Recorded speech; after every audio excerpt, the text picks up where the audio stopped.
16일자네요. 16일자 말씀의 실제를 보도록 하겠습니다. 계속 그 주일날 우리가 복음에 대해서 말씀을 우리가 배웠고, 또 이번 주는 우리가 구원받고 거듭난 나는 누구인가, 그리스도의 정체성, 나의 정체성에 대해서 이렇게 우리가 말씀을 배웠습니다. 그리고 2018년 10월 16일 화요일 어제 일자 말씀의 실제에서는 또 신약은 당신의 정체를 밝혀줍니다 라고 이렇게 말하고 있습니다. 실시간으로 예배드리는 분들도 핸드폰 앱을 통해서 말씀의 실제 16일자를 보시고, 또 말씀의 실제 있으면 말씀의 실제를 펴서 16일자를 보시면 되겠습니다. 좋은 것이 있고 더 좋은 것이 있고, 우리가 그럴 때 우리가 더 좋은 것을 우리가 선택을 해야 되겠죠. 좋은 것이 있고 또 더 좋은 것이 있다고 한다면은 우리가 선택을 하는데, 기왕이면 더 좋은 것을 우리가 선택을 해야 되겠죠. 근데 그 선택을 하는 데 있어서 우리가 철저하게 말씀을 따라서 우리가 선택을 해야 된다는 거죠. 선택을 해야 되는데 나쁜 것은 우리가 선택을 하지 않아야 되겠지만은, 좋은 것도 있고 더 좋은 것이 있다고 할 때 우리는 더 좋은 것을 선택을 해야 되는 것이고, 저는 그냥 더 좋은 것도 좋지만은 그냥 좋은 것을 그냥 선택하고 싶어요라고 하는 분이 있다고 한다면은 또 그렇게 선택을 하셔도 될지 모르겠지만은, 더 좋은 것이 있는데 좋은 것을 선택을 하겠느냐는 거죠. 길바닥에 500원짜리 동전이 떨어져 있고 5만 원짜리 동전이 없죠. 5만 원짜리 지폐가 떨어져 있다고 한다면은 저는 5만 원하고 500원 다 주실 겁니다 라고 생각하신 분들이 있겠죠. 그러나 5만 원이 좀 시궁창에 떨어져 있고, 근데 500원은 아주 좋은 곳에 올려져 있어요. 근데 두 가지 중에 하나를 선택해야 된다고 한다면은 어떤 것을 선택하시겠어요? 아주 깨끗한 곳에 올려져 있는 500원을 선택하겠느냐, 아니면은 조금 5만 원짜리 지폐에 좀 흙이 묻어 있어도, 좀 구겨져 있어도 5만 원짜리를 내가 선택할 것인지. 그러면 더 분명해지죠, 그죠? 내가 뭘 선택해야 되는지 더 분명해지잖아요. 똑같이 그냥 저는 덜 좋은 것을 선택하겠습니다 라고 할 때, 그것을 실질적으로 내 피부에, 내 눈에 와닿는 것을 보고 할 때는 분명히 5만 원짜리를 선택할 거라는 거죠. 더 좋은 것. 목사님, 저는 그럼에도 불구하고 저는 오로지 동그라미 500원입니다. 그 500원 하나면은 마트 가면은 딱 쪄놓고 우리 애기들이 말을 탈 수 있고 뽀로로를 탈 수 있습니다 라고 한다고 하면 어쩔 수가 없는 것이죠. 우리가 뭔가를 선택을 해야 될 때 철저하게 우리가 말씀을 따라서 우리가 선택을 해야 되는 것이고요. 왜냐하면 그것이 진리이기 때문에 그런 거라는 거죠. 그리고 진리라고 하는 것은 하나님의 말씀이잖아요. 하나님의 말씀인 것이고, 그런데 하나님의 말씀은 내가 처해 있는 상황 가운데, 내가 어떤 일에 처해 있어요. 어떤 상황에 내가 처해 있게 되는데, 그 처해 있는 상황 가운데 내게 하고 있는 말씀, 내게 하고자 하는 말씀, 우리가 선택해야 된다는 거죠. 물론 구약도 우리가 처해 있는 상황에 대해서 하고 있는 말씀이 있을 것이고, 또 신약도 내가 처해 있는 상황에서 가운데 하고 있는 말씀이 분명히 있을 거라는 거죠. 그런데 그동안은 우리가 뭐 이것도 좋고 구약도 다 하나님의 말씀이니까 어떠면 좋으리요, 어떠면 좋으리요라고 이렇게 얘기를 하고 그러는데 이번 시찰회에 가서 어떤 분이 욥기서 1장 2장을 보면서 좀 많이 깨달았다고 이렇게 얘기를 하시는데, 또 그렇게 우리가 접근할 수도 있고 또 우리가 다르게 접근할 수가 있다는 거죠. 모든 하나님의 말씀은 진리입니다. 그죠?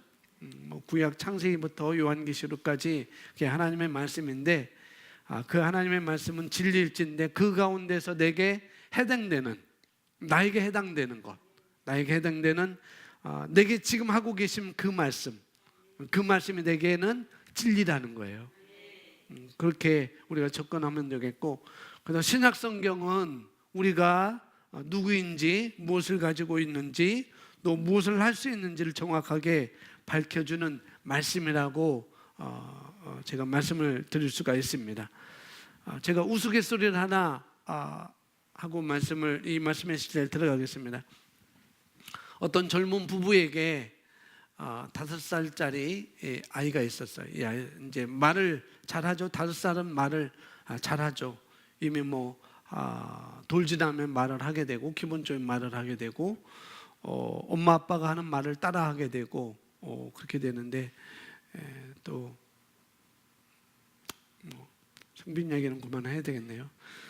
성빈이도 하는 말을 따라하잖아요. 또 하를 따라하는데, 근데 그런 아이들이 아니라 적어도 4살 이상, 5살 어떤 말을 할 줄 알고, 또 어떤 말을 들었을 때 거기에 대한 사고를 할 수 있고, 그 말에 사고한 것에 대해서 의문을 가질 수 있고 또 질문을 가질 수 있는 나이가 보통 5살 이상이라고 이렇게 본다고 한다면은, 어떤 젊은 부부의 5살짜리 딸 아이가 있었어요.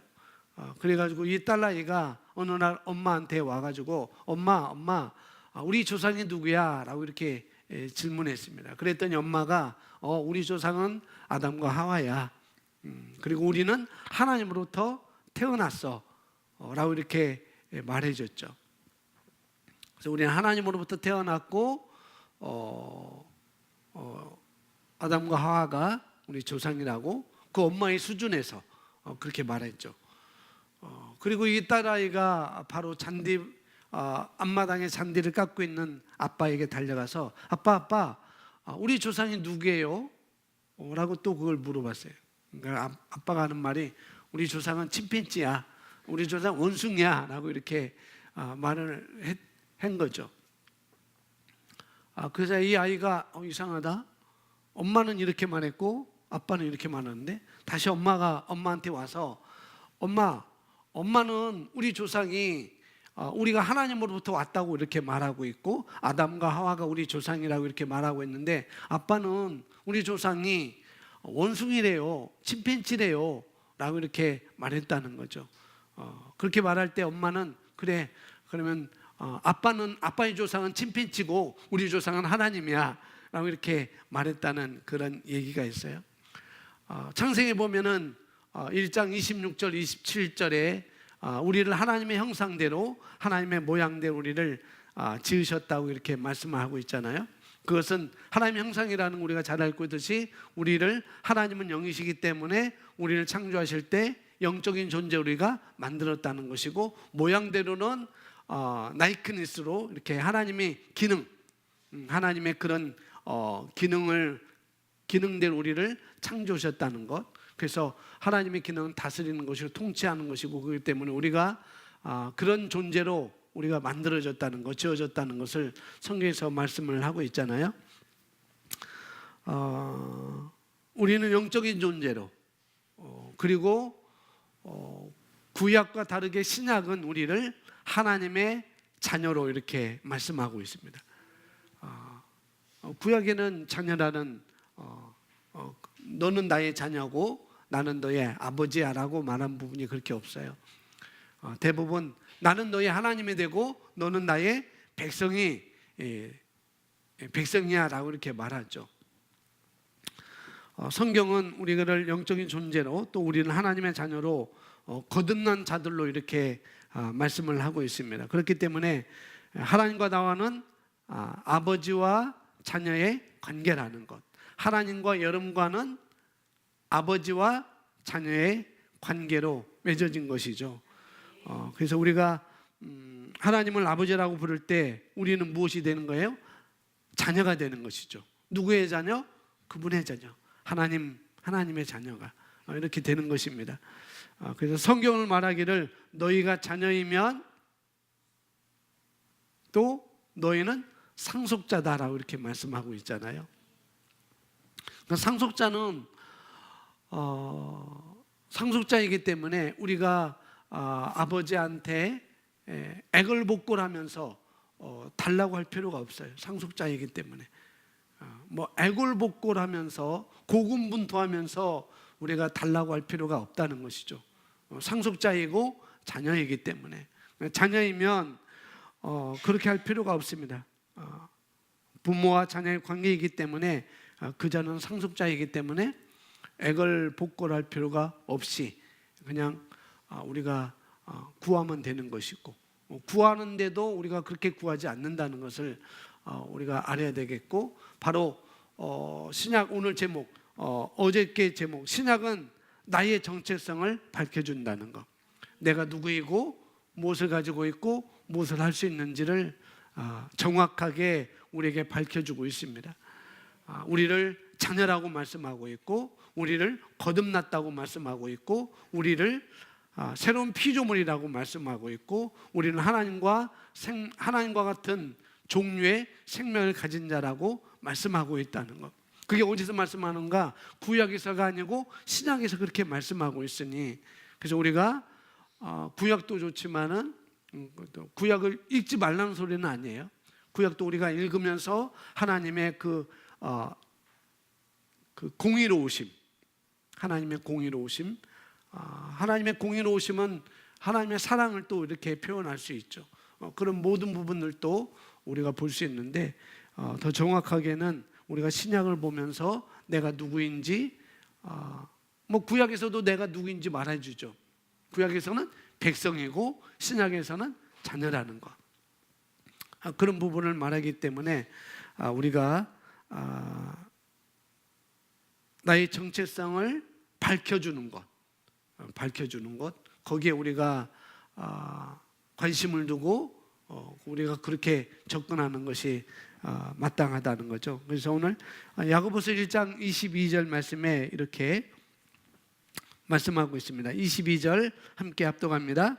너희는 말씀을 행하는 자가 되고 듣기만 하여 자신을 속이는 자가 되지 말라. 구약의 하나님의 백성들이 이스라엘 사람들이 유대인들이잖아요. 이스라엘 사람들이 하나님을 믿고 하나님을 섬기지만 그들이 하나님의 율법을 열심히 지켜가지고 아주 열심히 지켜서 그 모든 말씀이 행함 쪽에 초점이 맞춰져 있습니다. 행함 쪽에 그렇게 맞춰져 있다면은 신약은 그렇지 않다는 거죠. 그것을 야고보서 1장 22절에 그것을 말씀하고 있습니다. 구약에서는 이스라엘 백성들이 그 모든 말씀 행함 쪽에 초점이 맞춰져 있다면은 신약은 그렇지 않다는 것. 왜? 신약은 본성이 바뀌어졌기 때문에. 신약에서는 우리가 어떤 존재인지 본성이 바뀌어져 있기 때문에 그 본성이 우리 안에 있는 것을 밖으로 나타내 보이는 거라는 거죠. 내 삶 가운데 내가 어떤 존재이고 어떤 자리에 있는지 나타내 보이는 거라는 거죠. 그래서 사람은 당연히 우리가 성장하면서 사람다워지잖아요. 사람은 우리가 성장하면서 우리가 사람다워집니다. 분명히 분명하고 그렇게 되죠. 근데 만약에 어떤 동물이 그것이 개라고 한다면, 강아지라고 한다면은 개다워지는 것은 자연스러운 거죠. 강아지가 개다워지는 것은 자연스러운 것.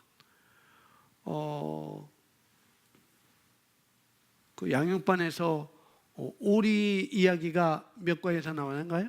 3과에서 나오죠. 오리.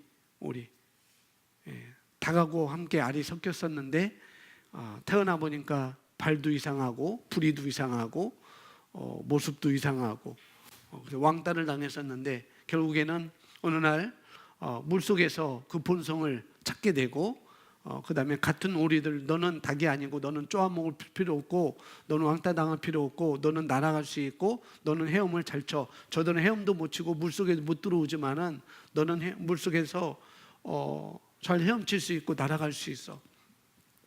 이제 그걸 깨닫고 이제 우리가 엄마 닭 몰래 물속에 들어가서 헤엄치고 노는, 그리고 너희는 닭이야 하고 나는 날아갈 거야 하고 우리가 그런 비유가 있잖아요. 똑같이 본성이 그렇기 때문에 그렇게 다워지는 것은 마땅하다는 거죠.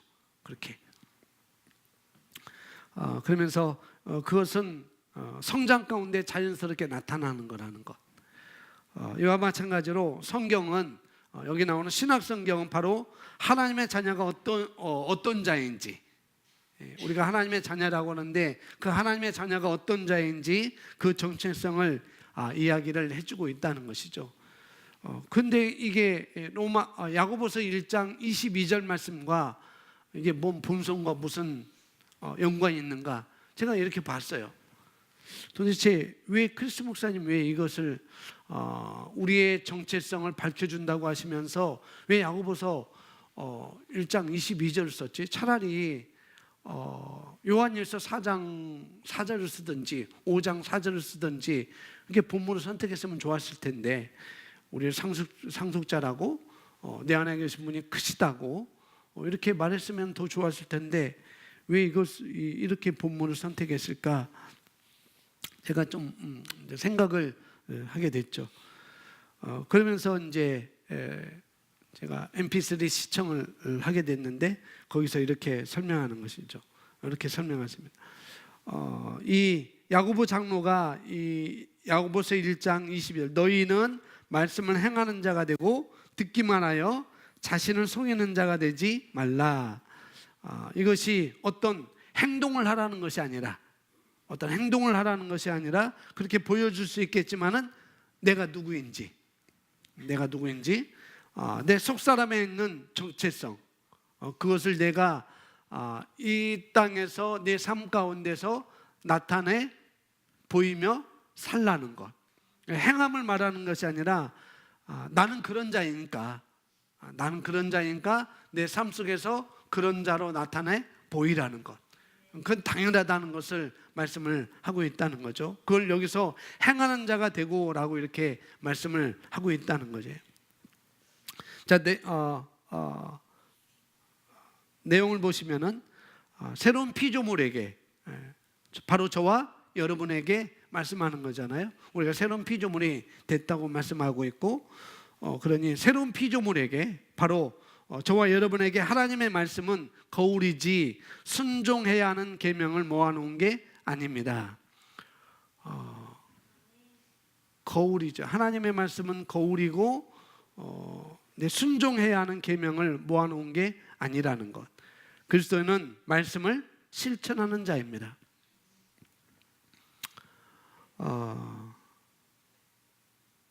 하나님의 말씀은 거울이라는 것, 순종해야 하는 계명을 모아놓은 게 아니라는 것. 그러니까 거울을 볼 때, 내가 거울을 볼 때 고린도후서 거기 보면은 참고 성경이 있지만 고린도후서 3장 18절에 거울 원리를 말하고 있잖아요. 거울 원리를 말하면서 거울을 보고 거울이, 내가 거울 앞에 섰을 때 거울이 이건 계명이야, 이건 계명이니까 너는 머리를 똑바로 가르마를 해야 돼 라고 이렇게 순종하도록 하는 게 아니라는 거죠. 내가 그 거울을 보고 내 가르마를 어떻게 흐트러졌는지, 어떻게 가르마를 가려야 올바르고 바르게 되는지를 그걸 보여주는 것이지, 나를 보여주는 것이지, 내가 어떻게 바르게 살 수 있는지, 내가 어떻게 바른 자인지를 보여주는 것이지 결코 계명이 아니라는 것을 여기서 말씀을 하고 있는 것입니다. 그래서 말씀을 실천하는 자라고 할 때 또한 그것이 어떤 말씀이냐, 그것도 중요한 거다는 거죠. 어떤 말씀이냐. 여기가 바로 많은 사람들이 아직 깨닫지 못하는 부분이라는 거죠. 예를 들어 음행과 온갖 더러운 것과 탐욕은 너희 중에서 그 이름조차도 부르지 말라는 에베소서 5장 3절부터 4절에서 있는 것은 어떤 계명이나 결코 해서는 안 되는 일을 알려주기보다는 우리가 누구인지, 다시 말해 우리가 그리스도 안에서 거룩한 심령과 마음과 혀를 지닌 하나님의 의라는 것을 보여주고 있습니다. 하나님의 말씀은 그리스도 안에 있는 우리의 진정한 본성과 정체성과 근원과 유산을 비춰줍니다. 그것도 어디에서요? 신약 성경에서. 신약 성경. 그것도 서신서 쪽에서 그것을 보여준다는 거죠. 말씀을 바라볼수록 점점 더 진정한 자신을 보게 됩니다. 하나님의 말씀은 생명이요 살아야 할 것입니다.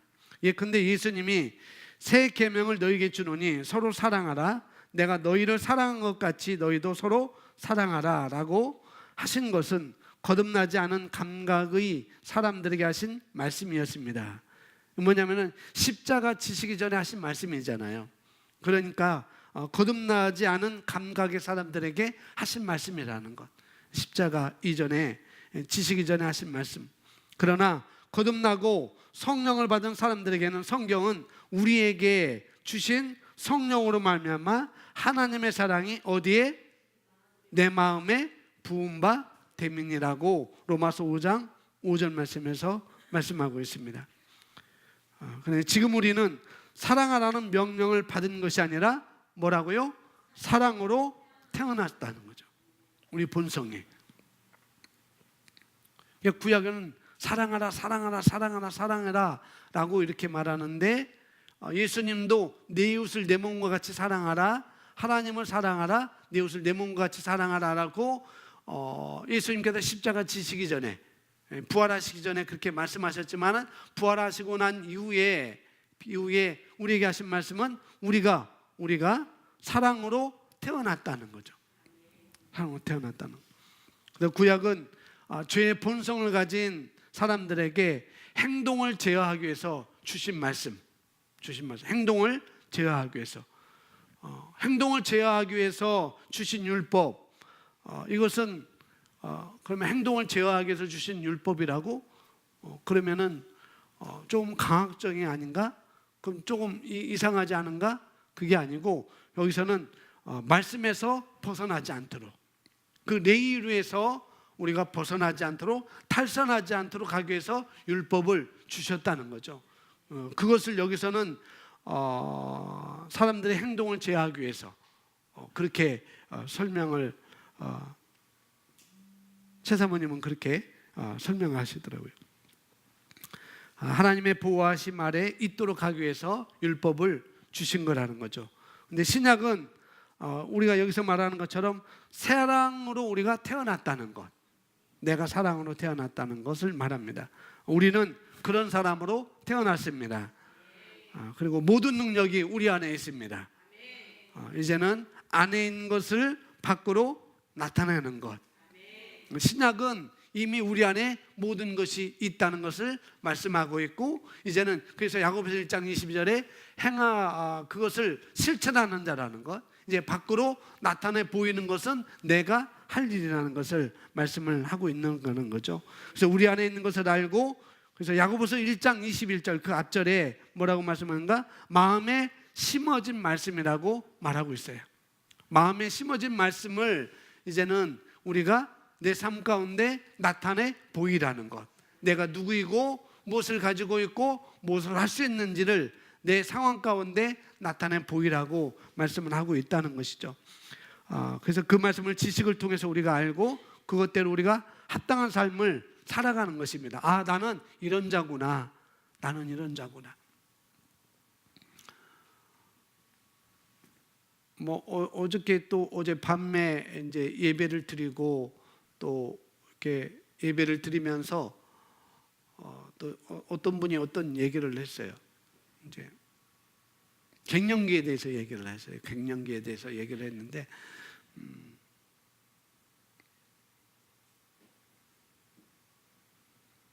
근데 우리는 우리 부부는 어떻게 접근을 해야 될지 알고 있죠. 알고 있는데 어떻게 자신을 바라봐야 되고 어떤 자이고 그걸 알 수 있는데 그러나 이 복음을 모르기 때문에 그렇게 접근을 하지 못하는 것, 그렇게 접근하지 못하는 것을 봤습니다. 그래서 내가 누구이고 무엇을 가지고 있고 무엇을 할 수 있는지. 그래서 신약 성경은 바로 인사이드 아웃이라고 이렇게 말씀하시더라고요. 인사이드 아웃. 즉 안에 있는 것을 밖으로 나타내 보이는 것. 안에 있는 것을 밖으로 나타내 보이는 것. 그러기 위해서는 안에 있는 것을 우리가 알아야 되겠죠.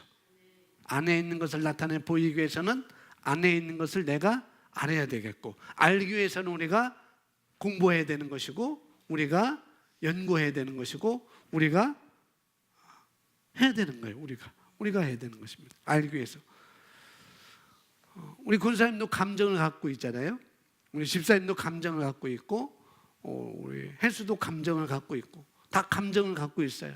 그런데 어떤 사람들은 그 감정이 자기라고 생각한다는 거죠. 감정이.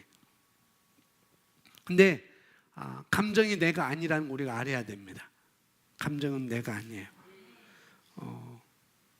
만약 어떤 사람이 나를 화나게 만들어요. 만약에 어떤 사람이 나를 화나게 만들고 그리고 정말 화가 났습니다. 그리고 그 화 때문에 그 사람을 때리고 싶어요. 한 대 줘받고 싶어요. 막 그 감정이 아주 폭발합니다. 그런 폭발할 때 그러면은 여러분이 만약에 여러분이 그렇게 화나고 뭐 때리고 싶고 감정이 폭발할 때 여러분 때리고 싶은 분 계시죠, 그죠? 때리고 싶기도 하고 정말 때려주고 싶다. 그 마음만 갖는 사람이 있고 어떤 사람은 그냥 그 감정에 복받쳐서 전다 때리는 사람이 있고 그렇다는 거죠. 그러나 보통은 때리는 사람들이 있는가 반면에 보통은 때리지 않는다는 거죠. 왜 그런가? 뭐 때리고 싶은 마음이 있지만은 그러나 안 때려요. 왜 그런가 하면은 일단 이성이 그래도 감정이 그래도 이성은 그렇지 않거든요. 그래서 안 때리는 분들이 있습니다. 감정이 그래도 이성이 그렇기 때문에 그 감정을 막아버립니다. 그리고 우리는 하나님의 자녀로 말씀으로 인식하면서, 내가 하나님의 자녀로 말씀을 인식하면서 말씀을 알고 있는 자녀로서 우리가 사랑을 해야 된다는 우리가 알고 있죠. 말씀을 인식하면 인식할수록 나는 내가 감정에 부딪혀서 저 사람을 때리고 그런 게 아니고 나는 그럼에도 불구하고 사랑할 수 있다는 것. 때리는 정도가 아니라 그럼에도 불구하고 나는 당신을 사랑합니다. 감정에 복받치지만은 그럼에도 불구하고 나는 당신을 사랑합니다라고 말할 수 있습니다. 그래서 나는 감정이 아니고 나는 영적인 존재이고 또 진리를 따라 말씀을 따라 내가 선택할 수 있는 거라는 거죠. 그래서 내가 감정이 아니라는 것. 감정이 아니기 때문에 말씀을 따라 내가 선택할 수 있고 진리를 따라 내가 선택할 수 있다는 것을 우리가 아셔야 되겠습니다. 그래서 로마서 5장 5절에 사랑에 대해서 하나님의 사랑이 우리 마음에 부은 바 되었다고 말씀하고 있잖아요. 그래서 우리는 사랑의 자손이기에 우리 본성은 사랑이라는 거죠. 감정으로 가는 게 아니고 우리 본성은 사랑인 것입니다. 이어서 보시면 따라서 로마서 5장 5절은 우리가 누구인지에 대한 묘사입니다. 이를 받아들이는 순간 이렇게 됩니다. 그것이 바로 원리입니다. 신약에서 이걸 하지 말라 저걸 하지 말라처럼 들리는 말씀을 읽을 경우 그 의미는 우리가 그런 일을 하지 않는 자들이라는 뜻입니다. 하지 말라처럼 들리는 말씀을 읽을 경우에 그 의미는 우리가 그런 일을 하지 않는 자들이라는 것. 내 본성은 그런 자가 아니라는 거죠. 즉 그것이 당신을 묘사하는 그림이라는 말입니다. 말씀 가운데 특별히 에베소서는 새로운 피조물을 묘사하는 그림을 그리고 있습니다. 그러므로 성경 말씀을 공부하고 묵상하다가 갑자기 하나님의 말씀이 우리에게 살아납니다. 우리가 날마다 진정한 자신을 볼 때 그렇게 됩니다. 하나님의 말씀이 나에게 살아나는 것. 어떨 때요? 내가 날마다 진정한 자신을 바라볼 때. 뭘 통해서 바라봐요? 말씀을 통해서. 말씀인데 구약도 하나님의 말씀이고 신약도 하나님의 말씀인데 보다 더 좋은 것은 신약의 말씀을 통해서 나를 바라보는 훈련을 계속 우리가 해야 되는 것입니다. 그래서 우리가 어느 순간에 우리가 말씀을 보면서 또 그 말씀이 우리가 지적으로 다가오는 것이 아니라 어느 순간에 내가 이런 자였구나, 나는 이럴 수 없는 자구나, 나는 그렇게 감정에 북받쳐서 사는 존재가 아니구나, 내가 감정을 따라 내가 내 이성까지 움직이는 사람이 아니구나라고 우리가 선택하며 살 수 있다는 거죠. 말씀을 따라서 우리가 보게 될 때,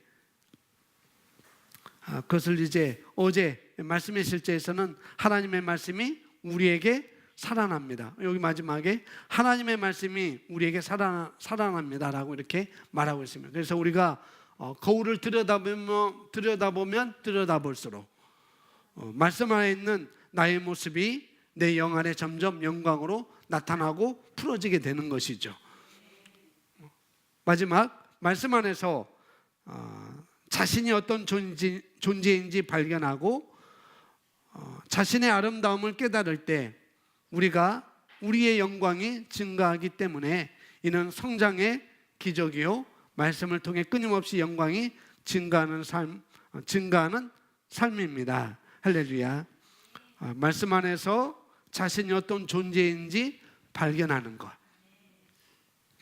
말씀이 어떠하다고 말하듯이, 말씀이 나를 어떠하다고 말하듯이 점점 그렇게 될 수밖에 없는 그런 변화가 우리 삶 가운데 일어나게 하는 것이 바로 이렇게 바르게 접근하는 거라는 거죠. 내 삶 가운데 그렇게 일어나는 것. 그래서 여러분 안에 들어와 있는 말씀이, 내 안에 들어와 있는 말씀이 무엇이 진리인지를 말하고 있다는 것. 그리고 나라고 하는 영이 그것을 선택하는 것입니다. 우리는 그렇게 살아갈 수가 있는 것입니다. 그래서 신약 성경은 나의 정체성을 밝히 보여준다는 것입니다. 그래서 말씀을 우리가 읽는 일도 열심히 해야 되겠고 공부하는 일도 열심히 해야 되겠습니다. 우리 고백, 우리 다 같이 있습니다. 나는 보이지 않는 그리스도의 표현이요 그분의 영광이 광채입니다. 그리스도가 지금 그러하듯이 나도 이 세상에서 그러합니다. 내가 말씀에서 보고 있는 나에 대한 그림에 내 마음을 계속 고정시키면 나는 변화되며 끊임없이 증가하는 영광을 경험합니다. 내가 말씀에 살아가기 때문입니다. 아멘. 다시 한번 읽습니다. 나는 보이지 않는 그리스도의 표현이요 그분의 영광의 광채입니다. 그리스도가 지금 그러하듯이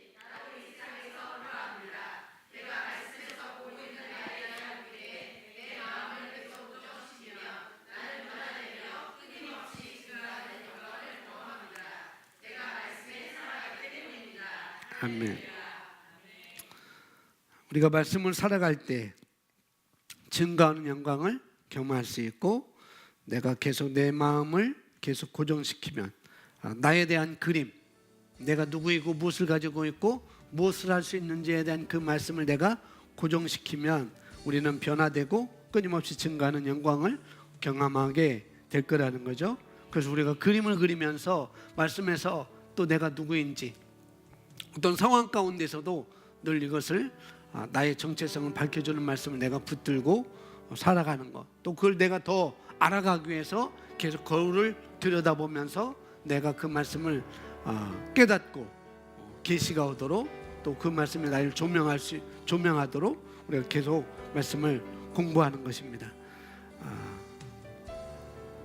나는 보이지 않는 그리스도의 표현이요 그분의 영광의 광채이다.